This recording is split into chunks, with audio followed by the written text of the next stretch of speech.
말씀을 보겠습니다. 요한일서 3장 7절에서 10절입니다. 자녀들아, 아무도 너희를 미혹하지 못하게 하라. 이를 행하는 자는 그의 의로우심과 같이 의롭고 죄를 짓는 자는 마귀에게 속하나니 마귀는 처음부터 범죄함이라. 하나님의 아들이 나타나신 것은 마귀의 일을 멸하려 하심이라. 하나님께로부터 난 자마다 죄를 짓지 아니하나니 이는 하나님의 씨가 그의 속에 거하며 그도 범죄하지 못하는 것은 하나님께로부터 났음이라. 이러므로 하나님의 자녀들과 마귀의 자녀들이 드러나나니 무릇 의를 행하지 아니하는 자나 또는 그 형제를 사랑하지 아니하는 자는 하나님께 속하지 아니하니라. 아멘. 사랑이 많으시고 자비하신 하나님, 우리가 하나님을 신령과 진정으로 예배할 수 있음에 감사드립니다. 오늘 이 자리에 성령으로 임재하여 주셔서 참 평안을 알게 하옵소서. 하나님 자녀된 우리는 세상 끝날까지 너희와 함께 있으리라 하신 동행의 약속을 믿습니다. 주의 동행하는 길에서 벗어나지 않게 하시고 앞에 가시는 하나님만 따라가게 하옵소서. 코로나19로 사람들이 많이 힘들어하고 있습니다. 건강뿐만 아니라 경제도, 가정도, 학업도 어려움을 겪고 있습니다. 주님, 우리들의 한숨과 탄식을 기억해 주시기를 구합니다. 긍휼히 여기시고 속히 진정되게 하여 주옵소서. 코로나19로 인해 예배의 삶이 끊어지지 않게 하시고 핑계가 되지 않게 하시옵소서. 또한 이 일로 인해 선교의 역사가 끊어지지 않게 하시옵소서. 선교사들의 발걸음이 멈추지 않게 하옵소서. 객지 외국 군대 병상에 있는 성도들 있습니다. 온라인으로 동영상 예배에 동참한 이들도 있습니다. 하나님께서 모두의 피할 바위가 되어주셔서 마음껏 찬양하는 삶이 되게 하옵소서. 말씀 전하는 부족한 종에게 성령의 능력을 주시옵소서. 성도들은 은혜 충만, 성령 충만하게 하실 것을 믿습니다. 주님, 사탄 마귀가 예수의 이름으로 물러가게 하시옵소서. 질병이 예수의 이름으로 떠나가게 하여 주시옵소서. 회복과 치유의 역사를 믿으며 예수님 이름으로 기도하옵나이다. 아멘. 할렐루야. 하나님의 은혜와 평강이 우리 가운데, 또한 가정과 일터에서 동영상으로 함께 예배하는 모든 분들에게 함께 하시기를 축원합니다. 5월 하순 23일입니다. 만물이 싱그러운 계절입니다만 세상은 여전히 코로나로 몸살을 앓고 있습니다. 조금 누그러지는 것 같던 코로나가 좀처럼 수그러들지 않고 있습니다. 대통령께서 한미 정상회담을 통해 코로나19 백신을 확보하였다는 소식을 듣지만 뚜렷한 회담 결과가 전해지지 않고 있어서 아쉬움이 있습니다. 속히 백신 접종과 함께 코로나가 사라져 예전처럼 평화롭게 예배하고 일상생활로 돌아갔으면 좋겠습니다. 그런가 하면 우리 주변에는 일토로 몸살을 앓고 있습니다. 대통령께서 평택강 컨테이너 해차 작업 중 사망한 청년의 빈소에 들러 유족들을 위로하였습니다. 물론 그런 억울한 죽음이 더 이상 일어나지 않도록 노력해야 합니다. 그러나 우리의 중요한 기간 산업인 일터가 또다시 나 몰라라 방치하고 관심을 기울이지 않는다면 그런 몸짓이 무슨 소용이 있겠습니까? 그들이 우리와 함께 살아야 할 이웃이라는 사실을 인정해야 하고, 주님께서 우리와 함께 계셔서 하늘의 평화를 누리게 하신 것처럼 우리 역시 그들의 주와 함께 평화를 누릴 수 있도록 기도해주고 위로가 되어야 하는 것입니다. 그래야 위로가 되고 힘이 될 수 있습니다. 585명, 어제 코로나19 확진자 수입니다. 좀처럼 줄지 않고 있습니다. 우리 교회는 주일 예배를 교회 예배와 온라인 예배로 병행하고 있습니다. 코로나19의 확산이 완화되면 오후 예배와 수요 예배, 새벽 기도회를 새롭게 진행하고 소그룹 모임인 성경 공부, 속회를 새롭게 하여 진행할 것입니다. 시편 60편 1절에 하나님, 주님께서 우리를 내버리시고 흩으시고 우리에게 노하셨으나 이제는 우리를 회복시켜 주십시오라는 말씀이 있습니다. 여러분, 우리를 회복시키실 하나님의 능력을 구하십시오. 우리를 회복시킬 하나님의 권능을 구하십시오. 예배와 모임을 염려 없이 할 수 있도록 기도하시고 기다려 주시기를 바랍니다.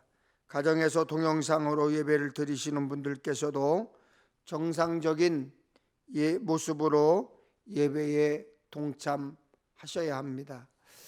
오늘은 성령 강림절이자 감리교회를 세운 존 웨슬리 회심 기념주일입니다.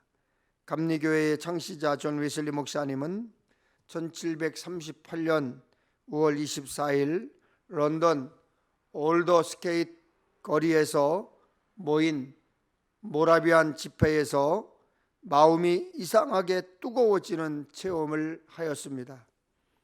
존 웨슬리는 그 체험을 통해 하나님께서는 예수 그리스도를 통해 자신의 모든 죄를 사해 주신다는 확신을 얻었습니다. 에베소서 2장 8절의 말씀처럼 오직 그리스도를 믿음으로 말미암아 구원에 이른다는 강한 확신과 회심을 경험하게 됩니다. 그 후 웨슬리 목사님은 감리교 운동을 시작했습니다. 그래서 저는 오늘 웨슬리 회심주일을 맞아 웨슬리 목사님이 하셨던 설교 중 하나를 재구성하여 전하려고 합니다. 웨슬리 목사님은 많은 설교를 하셨는데 그 중에 표준설교 40편이 실린 책 더 웨이를 읽어보니 굉장히 어려운 단어와 표현으로 되어 있습니다. 한국말로 번역된 책을 읽어봐도 설교가 매우 어렵습니다. 영국에서 오랫동안 웨슬리 신학을 전공한 교수님에게 물었습니다. 1700년대에 웨슬리 목사님이 가난하고 어렵고 힘든 사람에게 주로 말씀을 전했는데 그분들이 웨슬리 목사님의 설교를 다 알아들었을까요? 라고 제가 물었더니 오히려 그분이 제게 어땠을 것 같냐 이렇게 물었습니다. 그래서 제가 이렇게 대답했습니다. 웨슬리 목사님의 성경 지식과 지혜로 설교했겠지만 성령께서 역사하셔서 듣는 이들의 마음에 감동을 줬을 것 같습니다. 그랬더니 그 교수님이 목사님께서 아마 그 말이 정답일 것 같다 이렇게 말하셨습니다. 저는 오늘 요한 웨슬리 목사님의 설교를 현대어로 쉽게 풀어서 전하려고 합니다. 성령께서 우리와 함께 하셔서 역사하실 줄로 믿습니다. 존 웨슬리 목사님이 올더 스케이트 거리에서 느꼈던 가슴 뜨거움과 성령 충만이 예배하는 이 자리에 또 동영상으로 가정에서 일터에서 동영상으로 예배드리는 사랑하는 모든 성도들에게 임하게 하실 줄로 믿습니다. 마태복음 1장에 보면 예수님의 족보가 쭉 나열되어 있습니다. 고대 유대 사회는 가부장적 문화에 기초한 남성 중심 문화였기 때문에 아브라함부터 예수님까지 42대에 걸친 족보에는 대부분 남성의 이름이 기록되어 있습니다. 그런데 예수님 족보에 5명의 여성이 나오는데 다말, 라합, 룻, 우리아의 아내, 그리고 예수님의 어머니 마리아입니다. 그런데 이름이 기록된 다른 여성들과 달리 한 사람은 감춰져 있습니다. 우리아의 아내라고 기록된 밧세바입니다. 밧세바는 다윗 왕의 아내였고 솔로몬 왕의 어머니였습니다. 그녀는 원래 다윗의 신하 장군 우리아의 아내였습니다. 사무엘하 11장에 보면 다윗과 밧세바 이야기가 나옵니다. 전쟁 중에 다윗은 왕궁에 남아 있었습니다. 다윗은 저녁 때가 되어서 침상에서 일어나고 어슬렁 왕궁 옥상에 걸리며 여유로운 시간을 보내고 있었습니다. 어느 날 다윗은 목욕하는 한 여인을 보았습니다. 정말로 아름다웠습니다. 심히 아름다웠습니다. 한눈에 반했습니다. 다윗은 사람을 시켜 그 여인이 누군지 알아보았는데 그 여인은 전쟁터에 나가 있는 우리아의 아내 밧세바였습니다. 결국 다윗은 유혹을 이기지 못하고 밧세바와 동침했고 밧세바는 다윗의 아이를 갖게 되었습니다. 다윗은 자신의 잘못을 감추려고 밧세바의 남편이자 충실했던 신하 우리아를 맹렬한 전쟁터에 보냈고 싸움에 앞세워 죽게 했습니다. 마태복음의 저자 마태는 이스라엘 민족의 영웅 다윗의 수치를 떠올리게 하는 밧세바란 이름을 밝히기 곤란했는지 우리아의 아내라고만 기록했습니다.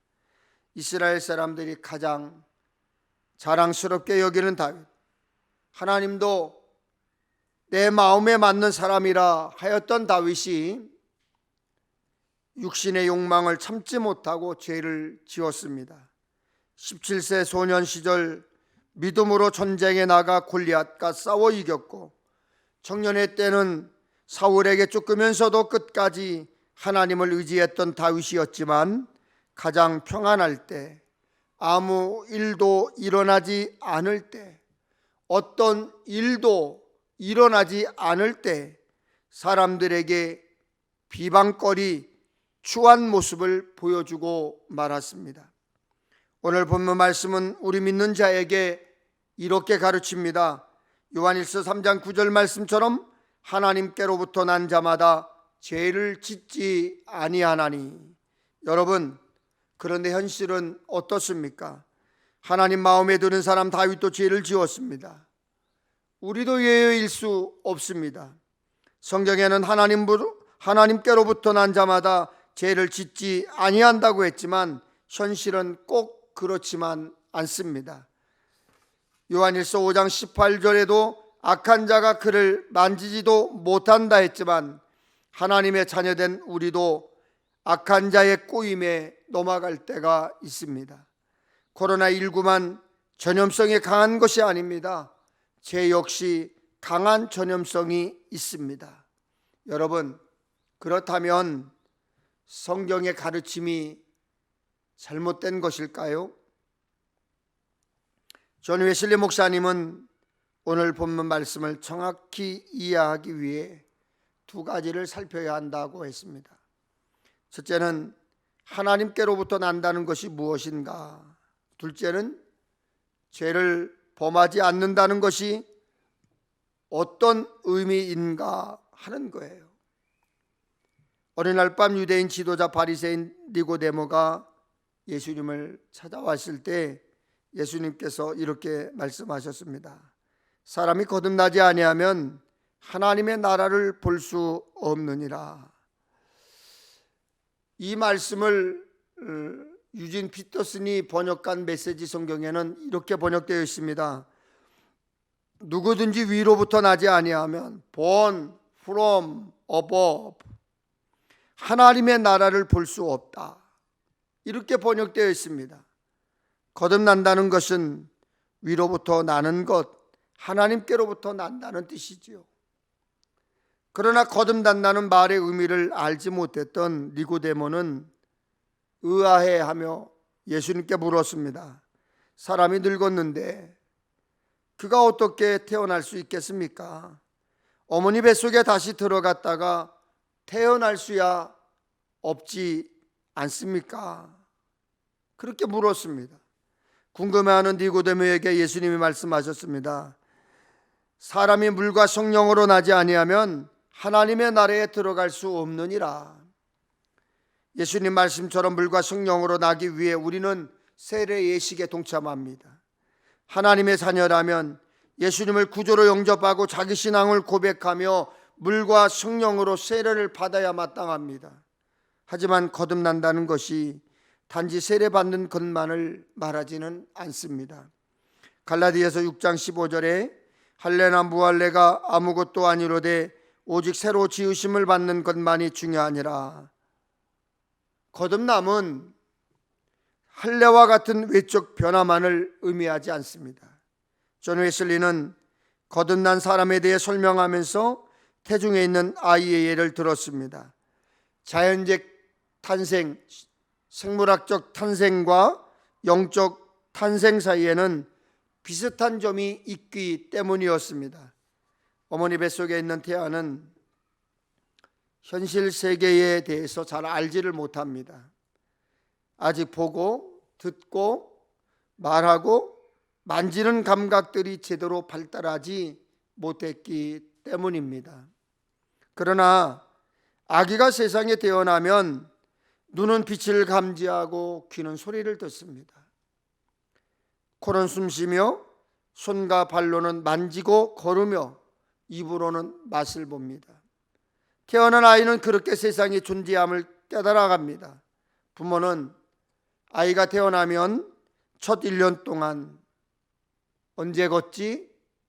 언제 뛰지? 기대하며 걸음마를 가르칩니다. 그러나 걸으면 박수치고 사진을 찍고 환호합니다. 언제 말하지?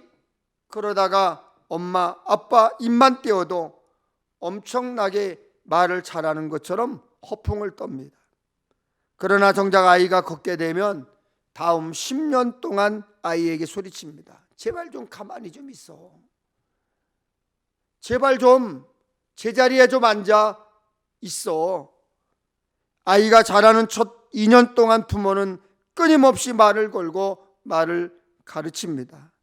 그러나 말을 하게 되면 다음 20년 동안 소리칩니다. 제발 좀 조용히 좀 해. 떠들지 말고 제발 좀 가만히 있어.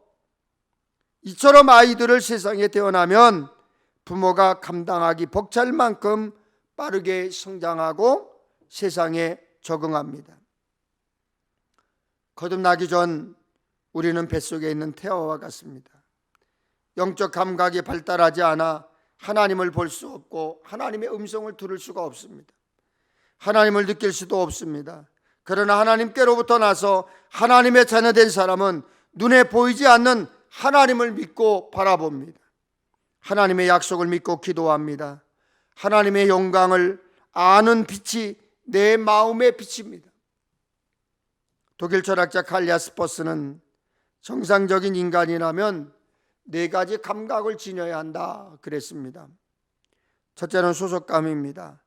내가 누구에게 어디에 소속되어야 행복할 수 있는가 본능처럼 알고 살아야 합니다. 둘째는 한계성입니다. 자신의 한계를 아는 사람은 겸손하게 한계 너머에 계신 하나님을 볼 수 있습니다. 유일성입니다. 자신이 독특한 하나님의 피조물, 내가 온 세상의 유일한 존재임을 아는 사람은 스스로 존중을 하게 됩니다. 넷째로 정체성입니다. 나는 누구인지, 어디서 와서 어디로 가는지 분명하고 올바른 가치관으로 답할 수 있는 사람이라야 값진 삶을 살 수 있습니다. 여러분, 분명히 아셔야 합니다. 신앙생활하며 바른 감각을 길러서 하나님의 뜻을 따르고 하나님을 기쁘시게 하는 사람이 하나님께로부터 난 사람입니다. 태중의 아기가 현실 세계를 알지 못하는 이유는 어머니의 뱃속이라는 갇힌 공간에 있기 때문입니다. 태중의 아이와 바깥 세계에 먼 간격이 있는 것은 아닙니다. 아이는 어머니 몸 안에 있으면서도 세계 곳곳을 다닙니다. 다만 어머니의 몸속이라는 제약된 공간 탓에 바깥 세상과 차단되어 있을 뿐입니다. 태아가 태중에서 자라며 움직이는 것처럼 거듭나기 전에 그리스도인일지라도 그 사람은 하나님 안에서 살고 하나님 안에서 움직입니다. 그들도 하나님으로 인해 살고 있습니다. 다만 거듭나지 못했기 때문에 하나님을 잘 느낄 수 없는 것입니다. 아이가 생기면 부모는 필요한 것을 미리미리 준비합니다. 태어나지도 않았는데 먹을 것, 입을 것, 잠자는 침대, 이런저런 살림을 장만합니다. 거듭나지 못한 사람도 마찬가지예요. 하나님을 모른다고, 하나님을 만나지 못한다고 해서 하나님과 상관없는 사람이 아닙니다. 태어나지 않은 아이를 위해서 부모가 모든 것을 갖추어 놓듯이 하나님은 언젠가 하나님의 자녀가 될 영혼을 위해서 모든 것을 준비해 놓고 계십니다. 아브라함과 이삭과 야곱에게 약속하셨던 것처럼 하나님은 항상 우리와 함께 계십니다. 우리는 성령으로 거듭나야 동행하시는 하나님을 체험할 수 있습니다. 거듭난 사람, 하나님께로부터 난 하나님의 자녀는 성령의 역사로 영원히 변합니다. 말하고 생각하며 행동하는 삶의 양식과 존재 양식 전체의 변화를 경험합니다. 이렇게 영혼과 삶이 변화된 사람은 하나님께로부터 난 자입니다. 그렇다면 죄 짓지 않는다는 것은 어떤 뜻일까요? 존 웨슬리 목사님은 요한일서 5장 19절 말씀을 근거로 이렇게 설명하고 있습니다. 하나님에게서 난 자가 그 자신을 지키는 한 악한 자가 그를 다치지 못합니다. 세례받고 하나님을 만난 체험이 있고 구원의 확신이 있다 할지라도 자신을 지키고 믿음 안에 거하지 않는다면 죄의 유혹에 빠질 수밖에 없습니다. 2003년 4월 27일 주일날 미국 메인주 북부에 있는 한 교회에서 교회의 새 히터 설치를 위해 회의가 열렸습니다. 교우 몇 명이 식당에 들러서 커피를 뽑아 모임에 참석을 했는데 몇 시간이 지난 후에 교우 몇 명이 복통을 호소했습니다. 그리고 며칠 후 그중 한 명이 목숨을 잃었습니다. 경찰 조사 결과 어떤 사람이 교회 커피 메이커에 독한 발암물질인 비산가루 한 줌을 넣은 것이 발각되었습니다. 한 사람의 죽음이라는 치명적 결과가 나타나기 전까지는 커피 안에 들어있는 독극물을 아무도 알아채지 못했습니다. 여러분, 죄도 그렇습니다. 죄도 마찬가지예요. 우리 삶에 그저 작은 죄를 방치했다간 이거는 괜찮겠지, 요 정도는 괜찮겠지 방치하다간 영원한 생명을 잃을 수밖에 없습니다. 1984년에 세상을 떠난 프란시스 세포 목사님께서 말년의 암과 싸우면서 젊은이들에게 전했던 주요 메시지가 있었습니다. 행복을 삶의 목표로 삼지 마십시오. 행복을 삶의 목표로 삼지 마십시오. 프란시스 세포 목사님이 지적한 그리스도인의 문제점은 누구나 행복을 구하지만, 누구나 평안함을 구하지만, 누구나 모든 것을 구하지만 거룩함을 구하지 않는다는 것이었습니다. 복 있는 사람은 거룩한 삶을 살려고 노력합니다. 복 있는 사람은 악인들의 꾀를 따르지 아니하며 죄인들의 길에 서지 아니하며 오직 여호와의 율법을 즐거워하여 그의 율법을 주야로 묵상하는도다. 복 있는 사람은 오직 하나님 말씀만 붙잡고 살아야 합니다. 존 웨슬리와 함께 감리교 운동을 시작했던 조지 휘필더 목사님이라는 분이 계십니다. 그분은 15가지의 삶의 전견표를 지니고 다녔습니다. 첫째, 개인 기도에 열렬하게 기도하고 있는가. 넷째, 대화하거나 행동하기 전이나 후에 나 자신이 행하려는 것이 하나님께 어떻게 영광 돌릴 수 있을지 심사숙고하였는가. 아홉째, 말하거나 행할 때 온유하고 명랑하고 붙임성 있는 태도를 견지하고 있는가. 14번째, 다른 사람에 대하여 불친절하게 생각하거나 말하지 않았는가. 15번째, 나의 모든 죄를 하나님 앞에 고백하였는가. 하나님께로부터 난 우리들도 항상 기도하며 깨어 있어야 합니다. 하나님께서 준비하신 하늘의 상급을 위해 푯대를 향해 달려가야 합니다. 그렇게 우리 자신을 지켜야만 어떠한 죄의 유혹도 이겨낼 수 있습니다. 존 웨슬리 목사님은 감리교회 창시자였지만 감리교회라는 이름이 없어지는 것을 두려워하지 않는다고 했습니다. 그가 두려워했던 것은 감리교회의 정신이 사라지는 것이었습니다. 감리교회를 영어로 메도디스트 처치라고 합니다. 메도디스트, 규칙쟁이라는 뜻이죠. 감리교회는 예수님의 참된 제자가 되기 위해서 예배와 성경 연구와 영성훈련과 기도와 사회적 실천 등을 엄격하게 철저하게 규칙적으로 지키는 사람이어야 합니다. 그래서 존 웨슬리는 감리교회를 자기의 마음과 힘과 목숨을 다하여 하나님을 사랑하고 이웃을 자기 몸처럼 사랑하며 항상 기뻐하고 범사에 감사하고 쉼없이 기도하는 사람이라고 했습니다. 저는 오늘 하나님 앞에서 존 웨슬리 회심 주일 기념주일에 더군다나 코로나19라는 엄중한 팬데믹 시대에 그가 느꼈던 가슴 뜨거움이 우리에게도 있는지 살펴보고 싶었습니다. 예배에 목숨 걸고 있는지, 쉬지 않고 기도하고 있는지, 찬양의 기쁨이 있는지, 만나는 사람에게 복음을 전하고 있는지, 삶 속에서 하나님의 사랑을 이웃에게 실천하며 사는지 점검하며 돌아보아야 합니다.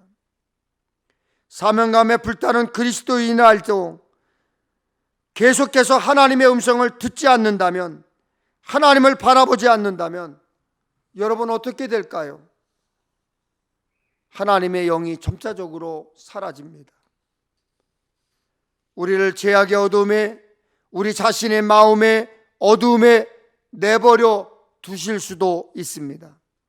그래서 사도 바울은 높은 마음을 품지 말고 도리어 두려워하라 했습니다. 다른 번역으로 보면 자만하지 말고 두려워하라 하는 것입니다. 고린도전서 10장 12절에 선줄로 생각하는 자는 넘어질까 조심하라 했습니다. 사랑하는 여러분, 하나님의 자녀로 부름받았습니까? 항상 깨어 하나님의 음성에 귀를 기울이십시오. 코로나19로 힘들어도, 일터의 문제로 걱정스러워도, 언제 어디서나 어떤 상황에서도 저 높은 곳을 향해 가는 그 발걸음에 낙오자가 되지 마십시오. 끝까지 영생을 소유한 천국 백성으로 범사의 주 안에서 승리하여 하나님 나라에 가는 복된 삶의 주인공이 되시기를 주님의 이름으로 축원합니다. 전능하신 하나님, 예배하게 하신 것 감사합니다. 예배할 수 있음에 감사합니다. 어렵지만, 힘들지만, 걱정스럽지만 그래도 하나님을 신뢰하며 믿습니다. 이기게 하실 줄 믿습니다. 일어나게 하실 줄 믿습니다. 주님, 세상에 살면서 일하여 얻은 소득을 구별하여 하나님께 드립니다. 11조, 감사, 건축, 선교, 일천번제, 주일원금, 성미 여러 가지 제목으로 예물을 드립니다. 일거리가 없어서 눈물 흘리고 일터가 없어서 안타까운 이들을 궁일이 여겨 주시옵소서. 교회에 오지 못하고 온라인으로 예배를 드리며 헌금을 드리는 성도들도 있습니다. 하나님 기억하여 주시고 축복하여 주시옵소서. 우리 주님 예수 그리스도의 이름으로 기도하옵나이다. 아멘. 교회 소식입니다.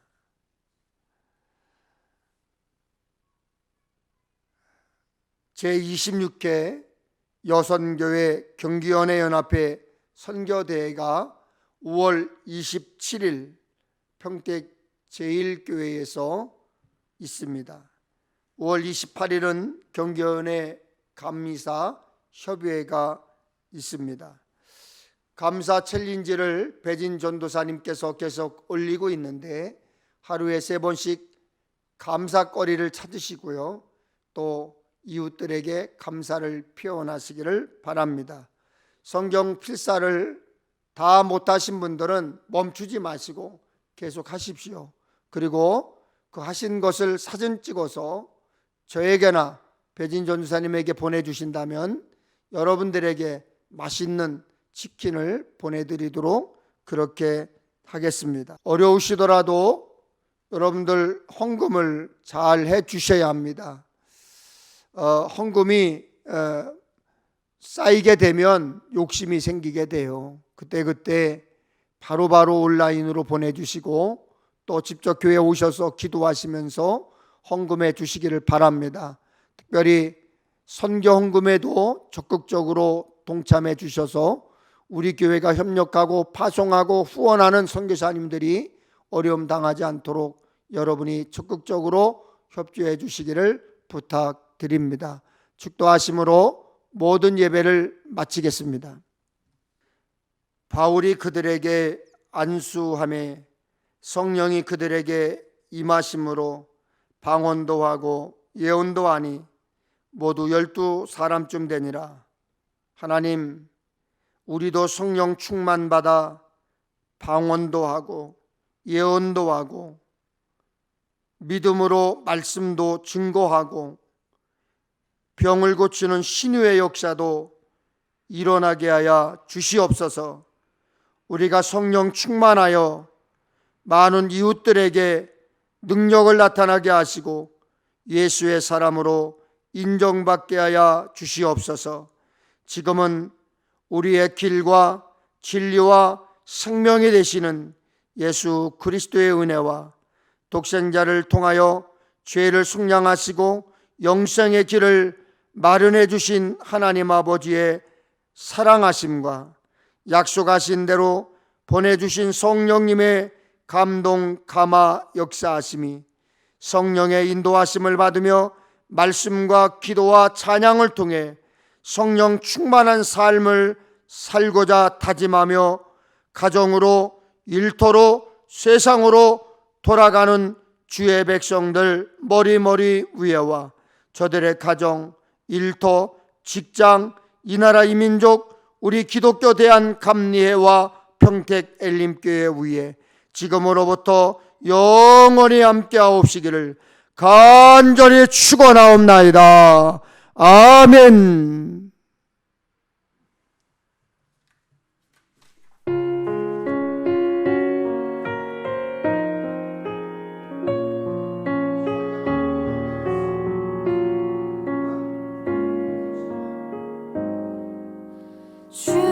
주님의 세계로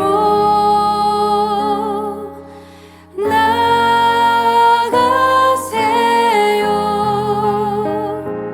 우리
나갑니다.